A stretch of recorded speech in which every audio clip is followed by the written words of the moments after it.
Speaking of Omaha, let's go live to Omaha. Let's do Let's it. do it. Boots on the ground. Yeah, but yeah, new boots. We got a very special guest on. It's Tennessee catcher, number 10 in your programs, number 1 in your heart, Cal Stark. Busy in Omaha, I know, but thank you for taking a little bit of time out to get on here with us. What's up, dude? How are we doing? Good, man. Good. How's Omaha? Oh, it's awesome. It's awesome. Already went out and got some dinner and just hanging out now. Did you go to Rocco's? No. I don't know if I'll be making a trip there this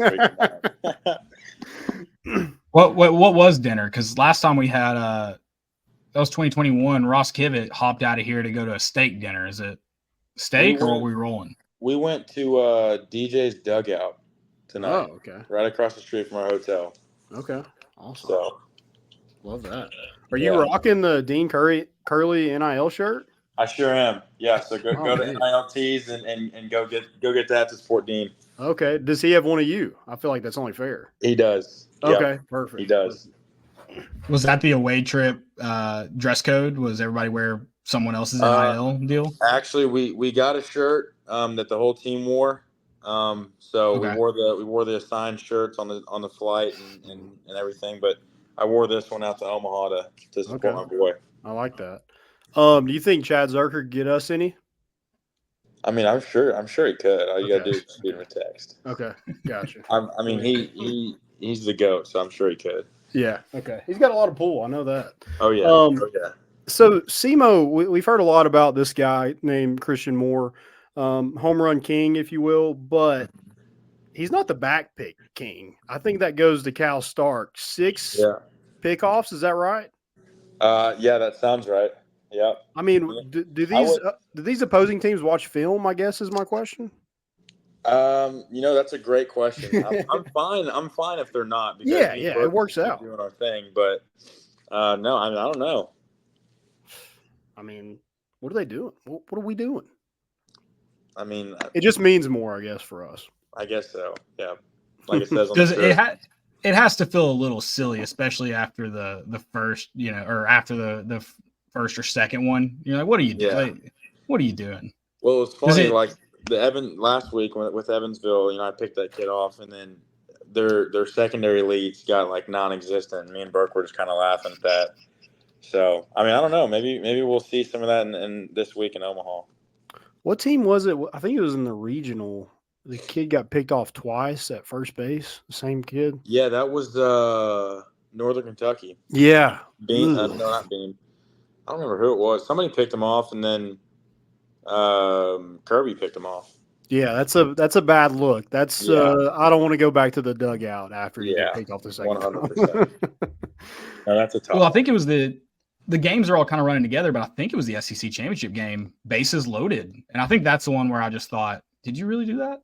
Did you really give that room? How that one had to feel electric going in the dugout. It had to feel like home run-esque. That was probably my favorite one of the year, just because of the moment. Mm-hmm. And then my favorite part was because it went to a review, and they showed they showed the replay on the video board, and like as soon as like everybody saw it, like you had, because it was pretty much like, I mean, it was pretty close to half and half LSU Tennessee. So you heard all like the woohoo, and then you heard like the like all at the same time. So that one was my favorite for multiple reasons. Well, and the good thing about review is you get to celebrate it twice when you do it and when it's confirmed. Exactly. I do want to ask you about so you went to Farragut High School in Knoxville, but you're a Texas kid. Can you explain to us how kind of that worked out, and then also like going back there for junior college and kind of that recruiting process? Yeah, so I was born in Texas, lived there for I guess it was 15 years, 15 or 16 years. 15 years. Moved up here when I was 15. So during the summer, I would go back to Texas and play summer ball. So that was kind of how the Texas JUCO thing came about. That was my first offer, was junior college down there. So me and my dad had always talked about, junior college ball, going somewhere where I could play, right away. So that was always like kind of my first thought. So whenever the junior college reached out, I felt like a best team in the country, D1, was reaching out to me. I was super excited to go to JUCO. Felt like that was the right choice for me to make. So I was down there for 2 years. And I think it was probably like after my first semester, I was like, man, like it'd be really cool to go back and play for just somewhere in Tennessee. Tennessee was always my first thought, just because of how close it was to my parents. It was tough on them not being able to see me play every day. So that was my first like kind of goal, was try and play good enough to where best team in the country could reach out to me, and it just so happened that they did. Heck yeah. Right. So Yeah, We're happy with it. we're happy. Yeah, Yeah. we're pleased the way it Yeah. worked out. What's and I'm sure you've experienced it in your baseball career, but or something similar. How special is, not just this roster, but that those catchers that are kind of sharing that same role and same room? You have a ton of talent, but also several beloved guys, especially that Charlie Taylor. I mean, anytime he comes up to the plate, there's a nice roar among the crowd. What's it like working alongside of those guys? Yeah, everybody gets to see the talent that we put on the field, but not everybody gets to see like kind of the behind the scenes stuff. Just us hanging out. We're a very very close group, the whole team, and then the catcher's room kind of together. So getting to just go to the ball field each and every day with those guys, it's just, it makes it a lot easier, to just wake up in the morning and know that you get to go hang out with those guys. And then, like you said, whenever Chuck comes to the plate, the place just goes crazy. We were kind of joking around, I guess, when he got that at bat in the regional, and the crowd just went crazy. We were like, take it, tip your helmet to him, do it. And but obviously he never did that. But getting to see that was pretty special. I mean, I got goosebumps whenever that happened. So, like I said, getting to work with those guys, and then these coaches each and every day is just, I'm blessed. Yeah. Yeah, we talked about it, but before you hopped on, it is like culture is such a big thing with this program. Mm-hmm. Obviously, like Tony Vitello has a lot to do with that. And you got the shout out in the rant that said Cal Stark's my guy. Yeah. How did that feel? And how many times have you watched that 7-minute clip of Tony V doing that? Well, my dad has probably watched it 100 more times than I have. I can say that for a fact. But no, that was pretty cool. Me and him are really close. We talk pretty much every day, texting back and forth about just random stuff. Not a lot of it's baseball stuff, just kind of random things. So me and him are very very close. So kind of just piggybacking off that last question, getting to come and play for him each and every day.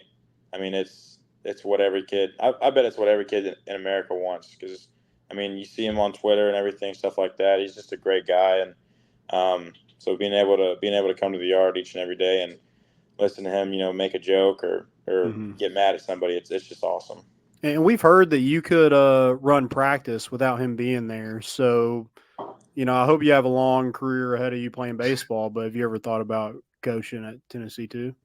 Yeah, no, that's crossed my mind Okay. recently. So we'll kind of see what happens. Well, you have a lot in front of you, so don't think about that right now. You got more important things. That was a shout out our show there, but yeah, I mean, we'd love to have you. We've had like Richard Jackson. Yep, my guy. Who else? Redmond was there for a little bit. Redmond, yeah. Yeah, Redmond Ricky was there last Martinez. year. Yeah, so there's just a long line of, I think Tony's just starting that tree, that coaching tree there. So yeah, you could be the next branch. He's a great guy to learn from. That's for sure. Yeah. Piggybacking kind of that and how that is. What's that? I mean, obviously, by nature, your position's a leader. You kind of look at them similar to how you look at like a quarterback or a point guard. What's that? Maybe what's been some of the growing pains, or kind of how have you adopted that? Because it's very clear you've owned that role. What's that been like over the last few years? Yeah, I think kind of just being here for a year kind of made me like an older guy, or somebody who's been there, done that. So really was just trying to help the younger guys. Dean Curley, some of the incoming freshmen, transfer stuff like that. Because I've been in their shoes. I'm an older guy in the clubhouse, so I've been whether it was junior college or D1. I kind of know how things go a little bit. I'd like to say I'm pretty experienced on the field, and that comes from learning from Coach Vitello.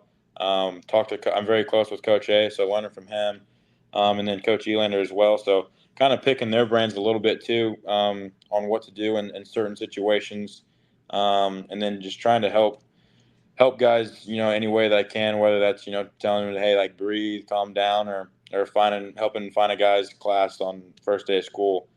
So just kind of being a resource for them, no matter who it is. I get to sit like right there next to the dugout. And obviously, like from my point of view, there's a lot of balls that look like strikes. And Tony maybe has that same thing. Are you ever just like, guys, it was a little inside or it was outside? Yeah, so that's actually funny you bring that up.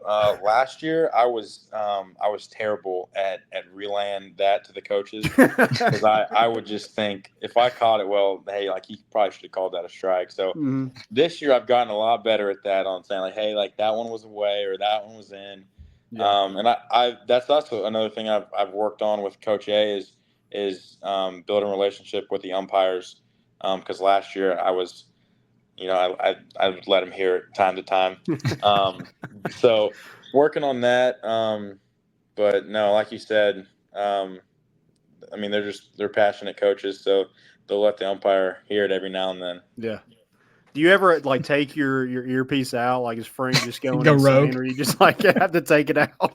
There have been times where he's like just saying the same thing over and over, and I'm like trying to give him the thumbs up, but he's just face deep in that walkie-talkie. But no, he's said some funny things to me on there before. That's awesome. You just got to let them know you framed the pitch really. You did your best. You framed it the best you could. Just Exactly. I'm usually so good. You think it's a strike, but it was the best is when I'm like the middleman for him arguing to the umpire. Not arguing, but like saying like just random conversation stuff to the umpire, and I'm just it's pretty funny if you were to hear it. Little good cop, bad cop kind of thing. Yeah, kind of. The next time there have been multiple times where I'm like, hey, like don't listen to Frank. Like he's just he's over there. He's old. He's just crazy ass Frank. Next time you disagree with a call, you just turn them back. Hey, I'm not saying this, but Frank is. Some people are. They said that was bad. So I think you're doing great. Just head on a swivel out here. What's you mentioned kind of what you say to how you calm people down. I think everyone kind of saw it. Xander gets pinged again on a comebacker. I'm always curious what those conversations with catchers and pitchers are when you jog out. What's your do you have a go-to, or is it different for every guy? Like whenever I'm just having a normal mound conversation. Yeah. Is there something you get them to get them under control? Well, it kind of depends on the situation. Sometimes I just want to go out there and just kind of make them laugh. So I'll just say just random stuff. So it kind of depends on the situation and like you said, the guy, especially like if they're a younger guy, just kind of relaxing them, telling them a joke, kind of getting their mind off the, oh, this is a big time ball game type of deal. But no, I think Xander or Kirby's the best one to go out there and talk to, because I mean they're as cool as they come. Like they're always cool, calm, and collected. So sometimes I'll go out there and we'll talk about what we're eating after the game, or what do we think the spread is, or stuff like that. So it's kind of different for each and every guy. I'm glad you mentioned Xander being kind of, he seems very, very even keeled for most of the game.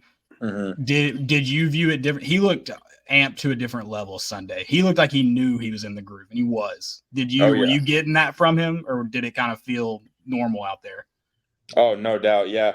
I can always kind of tell when those guys are kind of just locked into the max.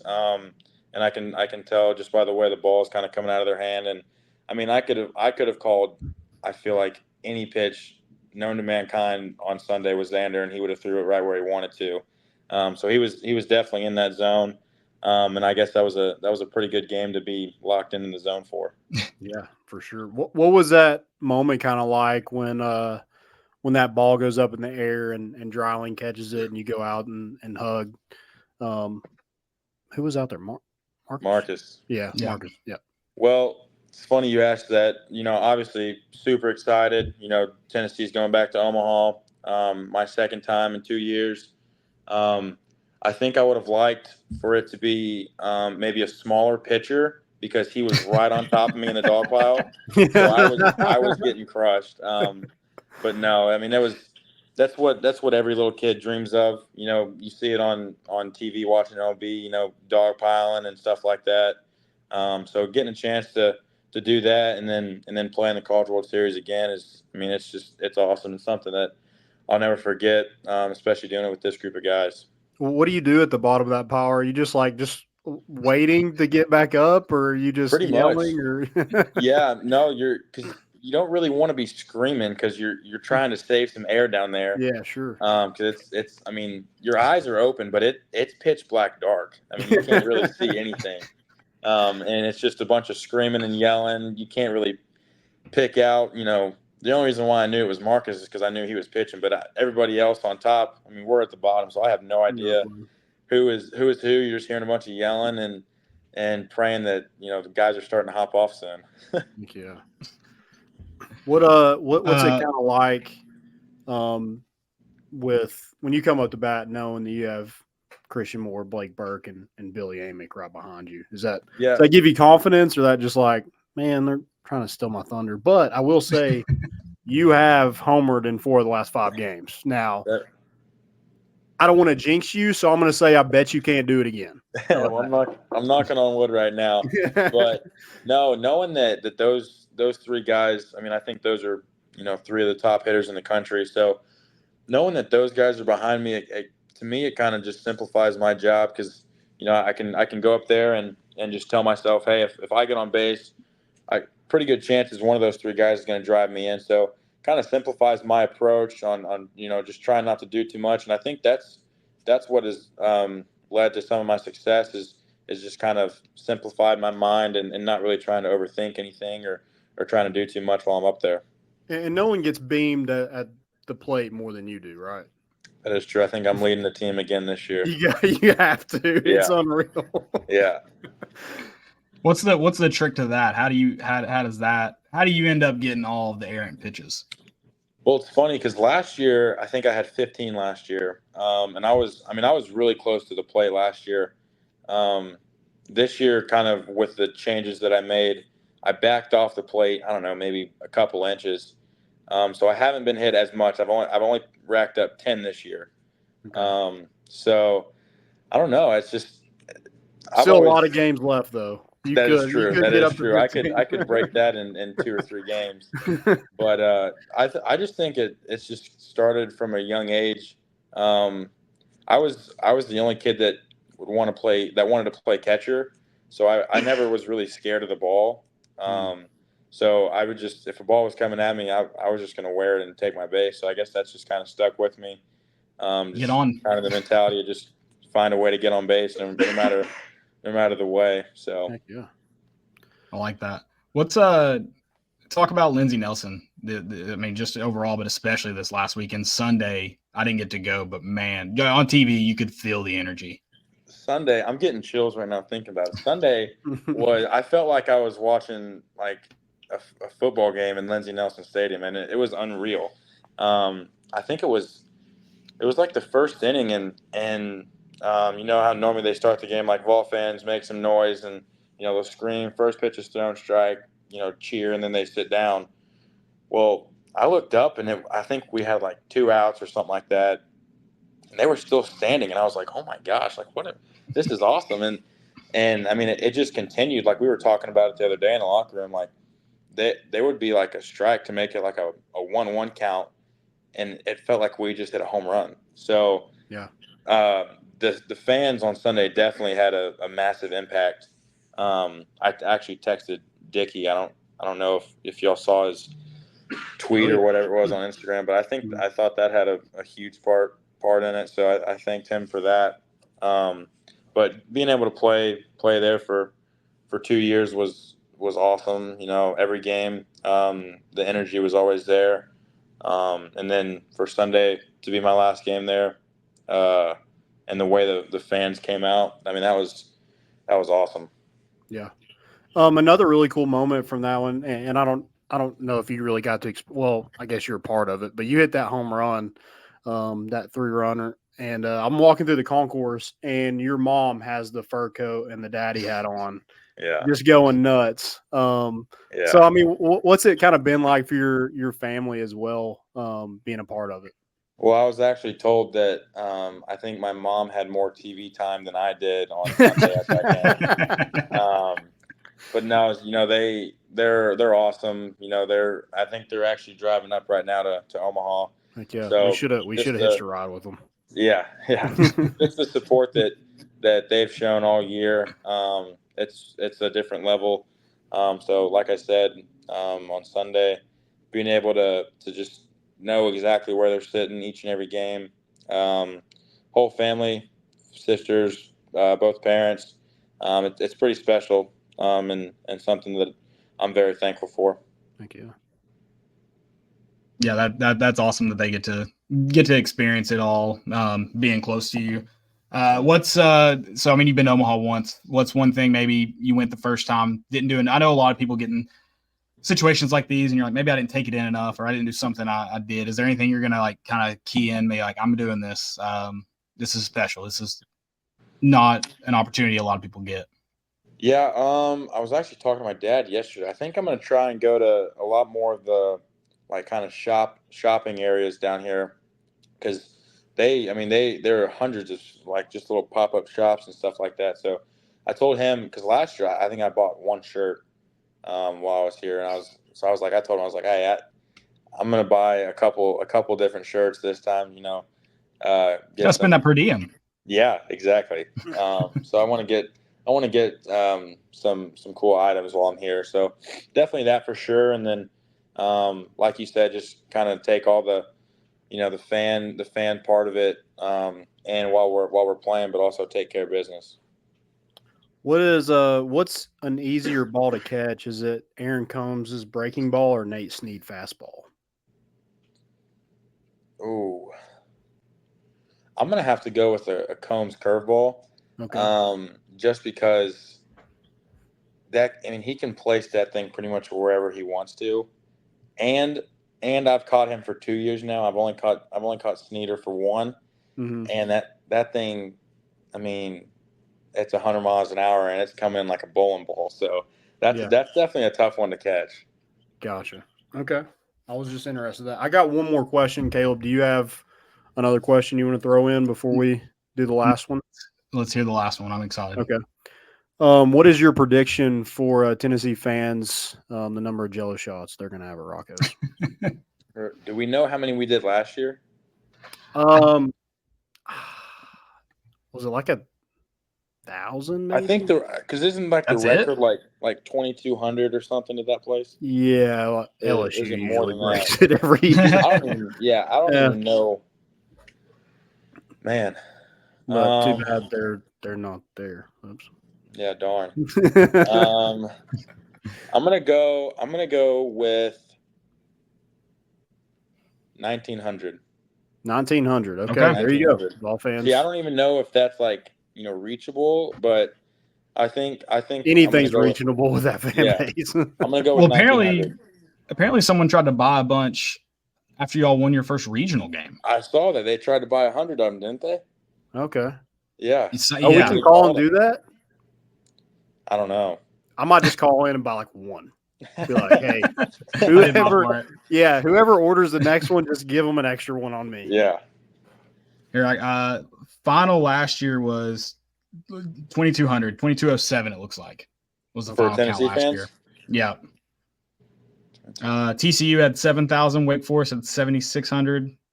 LSU had 68,000. Apparently, that's a fake number. Someone's just that's fake. Half those are at 0. Okay, I'm gonna bump mine up then. If last year was 2,200, I'm gonna say I'm gonna go an even 2,500 this year. Okay. 2,500. I like that. See, I think doable. That's it's doable. also It's the accomplishable. longer you play, the more Tennessee fans are gonna. Exactly. I like that. Yeah, I think if there's a situation where Tennessee's in Omaha for an extended period of time, if you all are there, you're pretty much renting hotel rooms at that point. I think there'll be a mass migration. I think you're going to see a good showing this year. A lot of people were expecting it, but I think you guys find a home there, and I'm worried for the interstates and if they can hold that much traffic. Yeah. Well, let's hope that happens because that would be awesome. Let's do it. Well, Cal, this has been awesome. We appreciate your time and doing this. I know you've had a long day of travel, so we appreciate the time and wish Thanks you for nothing having but me the on. best this week and then the rest of your career. We'll have you on again, though. This has Awesome. been great. Awesome. Yeah, talk to Appreciate Hunter you guys. Inslee. We might be able to take you to Alaska with us after y'all win. Yeah, we're going on a fishing trip. Hey, I'm beyond down for that. Okay, let's do it. We'll do it. Thanks, Awesome. Cal. I appreciate it. Awesome. Thanks, Thank you, brother. guys. See y'all.